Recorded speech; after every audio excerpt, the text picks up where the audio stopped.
नमस्कार सभी दर्शकों को नए वित्तीय वर्ष और नए हिंदू नव वर्ष की हार्दिक हार्दिक शुभकामनाएं। आज से हिंदू नव वर्ष चालू होता है, नवरात्रि चालू होती है और नवरात्रि है देवी का त्योहार और जहाँ पे हम देवी की पूजा करते हैं और बहुत कुछ उनसे हमको सीखने को मिलता है। तो आज नवरात्रि के शुभ अवसर पे मैं आपके लिए लेके आया हूँ 9 ऐसी क्वालिटीज़ जो हर बिजनेसमैन को अपने अंदर डेवलप करनी चाहिए। अगर वो व्यक्ति कोई भी बिजनेस स्टार्ट करना चाहता है या अगर बिजनेस ऑलरेडी चल रहा है उसको नेक्स्ट लेवल पे ले जाना चाहता है, ये 9 क्वालिटी उसमें होनी ज़रूरी है। अगर इसमें से भी कोई भी क्वालिटी उसमें नहीं है तो उसका बिजनेस स्टार्ट करना, उसको डेवलप करना बड़ा ही मुश्किल है। तो आइए जानते हैं इस वीडियो में क्या है वो 9 क्वालिटीज़।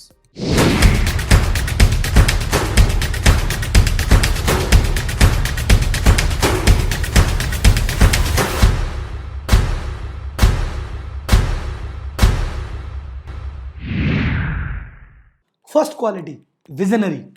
किसी भी व्यक्ति का अगर वो बिजनेस की शुरुआत करना चाहता है या बिजनेस में छोटे लेवल पे बैठा है और बड़ा बिजनेसमैन बनना चाहता है, उसका विजन, उसका लक्ष्य क्लियर होना चाहिए। उसे पता होना चाहिए कि भैया विजन बनाते कैसे हैं। यहाँ पे तो बैठे हैं, अगला महीना कैसे प्लान करूं, अगला साल कैसे प्लान करूं, अगले 5 साल कैसे प्लान करूं, इस बिजनेस को किस डायरेक्शन में लेके जाना है, कौन से प्रोडक्ट लॉन्च करने हैं, कौन से मार्केट में जाना है, क्या करना है, क्या अवॉइड करना है, ये सारी चीज़ें क्लैरिटी है तभी बिजनेस बन पाएगा और बढ़ पाएगा। तो अगर आपको विजन नहीं पता, आप कहते हो मेरे को रूटीन का काम पता है, आगे 5 साल की मुझे क्या पता, आपसे बिजनेस ना हो पाएगा। Number 2, risk taker. Sir business का दूसरा नाम ही जोखिम है। अगर आपको रिस्क लेने में डर लगता है, आपको लगता है ये हो गया तो वो गया तो, सर फिर आप रिस्क मत लीजिए, आप जॉब कीजिए। क्योंकि बिजनेस में तो भैया आपको पता नहीं है इस महीने 1 लाख रुपए आने हैं या 2 लाख रुपए जाने हैं। ये माल खरीद तो लिया, पता नहीं बिकेगा या नहीं, बिक तो गया, पता नहीं पैसे आएंगे तो नहीं, पैसे आ गए, पता नहीं अगले महीने ये होगा कि नहीं होगा। अभी मार्केट बढ़िया है, क्या पता अगले 6 महीने बाद क्या होगा। बिजनेस में पल पल रिस्क है, तो जिसमें रिस्क को देखने की, समझने की और रिस्क लेने की क्षमता है वो बिजनेस करे, नहीं तो भैया दूर से राम राम।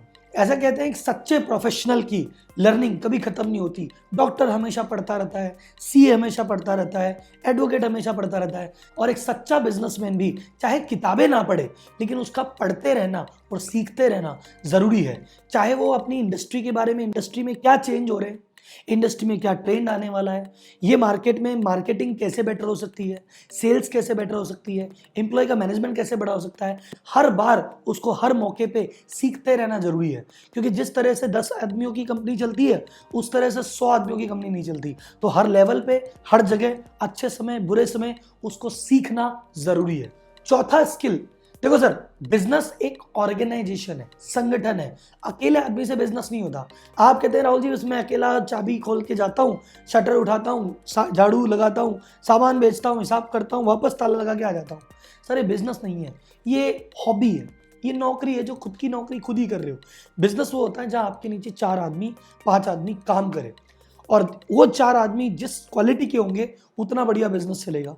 अगर आपको एम्प्लॉय की पहचान नहीं है कि मैं एम्प्लॉय हायर कैसे करूं, इंटरव्यू कैसे लूं, उससे काम कैसे कराऊं, तो आप बिजनेस नहीं कर पाएंगे। तो अगर आप जानना चाहते हैं कि सर जी हायरिंग आखिर की कैसे जाती है और एक छोटा व्यापारी हायरिंग करने में क्या क्या गलती कर देता है, क्या गलती होती है जॉब पब्लिश करने में, क्या गलती होती है इंटरव्यू लेने में और क्या गलती होती है इंटरव्यू लेने के बाद, और बड़े कॉर्पोरेट इन चीज़ों को कैसे करते हैं, तो आपका स्वागत है मेरी एक वेबिनार में जो कि मैं हर संडे 10 से 2 करता हूँ, व्यापारी टू सीईओ। आप वहाँ पे आ सकते हैं। तो इस मीटिंग को अगर आप ज्वाइन करना चाहते हैं तो उसका लिंक डिस्क्रिप्शन में दिया गया है, उसको जाइए और अभी रजिस्टर्ड कीजिए। अब हम चलते हैं अगले पॉइंट। 5वीं क्वालिटी वो है फाइनेंशियल मैनेजमेंट। सोचिए आप आईपीएल का मैच देख रहे हैं पर आपको स्कोर कार्ड ही समझ नहीं आ रहा या स्कोर कार्ड दिख नहीं रहा, आप मैच को एंजॉय कर पाएंगे, मैच को समझ पाएंगे? आपको पता ही नहीं किसने कितने रन मारे, कौन कितने पे खेल रहा है, कितने की रिक्वायर्ड रन रेट है, कितने की करंट रन रेट है, आप बिल्कुल एंजॉय नहीं कर पाएंगे। उसी प्रकार बिजनेस का जो स्कोर बोर्ड है वो है बिजनेस की बैलेंस शीट, बिजनेस का प्रॉफिट एंड लॉस अकाउंट। तो क्या आपको बिजनेस की भाषा आती है? आपको जीपी, एनपी, बैलेंस शीट सब समझ में आते हैं? अगर नहीं समझ में आते तो बिजनेस से भैया फिर दूरी बनाए रखिए, क्योंकि फिर घाटा लगना तय है। और अगर इसके बारे में भी सीखना चाहते हैं, संडे की क्लास में ये भी बताऊंगा, तो अगर अभी तक रजिस्टर्ड नहीं किया तो अभी कर लें। 6th पॉइंट आता है लीडरशिप। लीडरशिप का मतलब होता है कि सर आपने पैसे के दम पे आपने कहा चलो ठीक है 5 आदमी को सैलरी देता हूं, इसलिए 5 आदमी आके मेरे लिए काम करते हैं। सर वो आके 10 से 6 टाइम पास करके चले जाते हैं। लीडरशिप क्या होती है कि वो 5 आदमी या जो भी आपका स्टाफ है उसको कब मोटिवेट करना है, कब डांटना है, कब सिखाना है, किसको सिखाना है, किसको भगाना है, ये सारी चीज़ों का आपका आइडिया हो। आप इस तरह से लीड करो कि दुनिया आपको फॉलो करना चाहे, क्योंकि अगर आपकी लीडरशिप सॉलिड है तो आप 5 आदमियों की टीम हो या 50 की या 500 की, सारी चीज़ें आप संभाल सकते हैं। सो लीडरशिप से रिलेटेड अगर आप कुछ और जानना चाहते हैं तो अब की बार मैं क्लास के लिए नहीं बोलूँगा, क्योंकि आप रजिस्टर्ड ऑलरेडी कर चुके हैं। मेरी सैटरडे को भी एक केस स्टडी होती है जो कि होती है कंप्लीटली फ्री।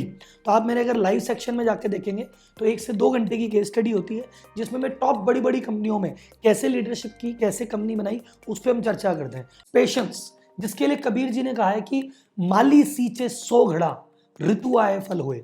सर आप कितनी ही मेहनत कर लो, कितना ही डेडिकेशन हो, कितना ही स्किल हो, रिजल्ट आते से आएगा। अपन ऐसे कहते हैं ना कि भैया एक बच्चा होगा वो 9 ही महीने में होता है, 9 औरतें प्रयास करके 1 महीने में बच्चा नहीं कर सकती। सो किसी चीज़ का एक पर्टिकुलर टाइम आता है, तो आपको जब तक आप कितनी मेहनत करें, एक समय आएगा, एक समय के पश्चात ही उसका एक्चुअल रिजल्ट निकल के आएगा। तो तब तक उसका वेट करना, पेशेंस करना बहुत बड़ी क्वालिटी है, बहुत लोगों में नहीं होती। रिजल्ट आने से पहले वो फ्रस्ट्रेट होकर पहले ही मैदान छोड़ के चले जाते हैं। तो अगर आप सक्सेस बनना चाहते हैं तो पेशेंट का दामन कभी न छोड़ें। नेक्स्ट पॉइंट है 8 पॉइंट, परसिस्टेंस। परसिस्टेंस का मतलब क्या है सर? लगे रहना पड़ेगा। बिजनेस करना एक तरह से आप मान लीजिए हैंडपंप की तरह है। हैंडपंप में ऐसा नहीं है कि भैया आपने एक बार पानी दबाया और फिर छोड़ दिया, पानी आ रहा है। हैंडपंप को भैया दबाते रहना पड़ेगा, क्योंकि जैसे ही आपने छोड़ा शुरुआत फिर जीरो से करनी पड़ेगी। तो रिजल्ट एक बार में नहीं आएगा, जिस दिन आएगा उस दिन बल्ले बल्ले वारे नारे सब हो जाएंगे, पर जब तक वो मुकाम नहीं आता तब तक लगे रहना पड़ेगा, डटे रहना पड़ेगा। And last but not the least and the most important point है पॉजिटिव एटीट्यूड। सर इससे क्या मतलब है? सर जीवन में आपने कहा कि आप रिस्क भी लेना है, आपको पेशेंस भी रखना है और आपको लगे भी रहना है। ये सारी चीज़ें कर तभी पाओगे जब आप में पॉजिटिव एटीट्यूड होगा। अगर आपका नेगेटिव एटीट्यूड है, रिस्क को देख के डर जाते हो, पेशेंस आपसे रखा नहीं जाता, ज़्यादा मेहनत कर नहीं पाते, तो भैया कैसे ग्रोथ करोगे? जब आपका पॉजिटिव एटीट्यूड है कि यार मुझे भरोसा है मेरी मेहनत पे, कर्म पे, भगवान पे, कि आज नहीं तो कल भैया रिजल्ट तो आना ही आना है, इतनी मेहनत कर रहा हूँ कुछ तो मिलेगा। अगर ये पॉजिटिव एटीट्यूड है, यही आपको हिम्मत देगा आगे बढ़ने की, यही आपको हिम्मत देता है पेशेंस रखने की, यही आपको हिम्मत देता है रिस्क टेकिंग की। तो ऊपर वाली सभी क्वालिटियों को करने के लिए ये वाली क्वालिटी होना आप में सबसे ज़्यादा ज़रूरी है। तो मुझे आप चैट बॉक्स में बताइए इसमें से कौन सी ऐसी क्वालिटी है जो आप में कूट कूट के भरी हुई है, और कौन सी ऐसी क्वालिटी जो आप कहते हैं राहुल जी अभी है नहीं पर मुझे डेवलप करनी है। अगर आपको फाइनेंशियल और एम्प्लॉय रिलेटेड कुछ डेवलप करना है, अभी रजिस्टर्ड करके संडे को मिलते हैं 10 से 2, एंड आई गारंटी यू आपको अपनी कमी का पता चलेगा और सुधारने का रास्ता मिलेगा।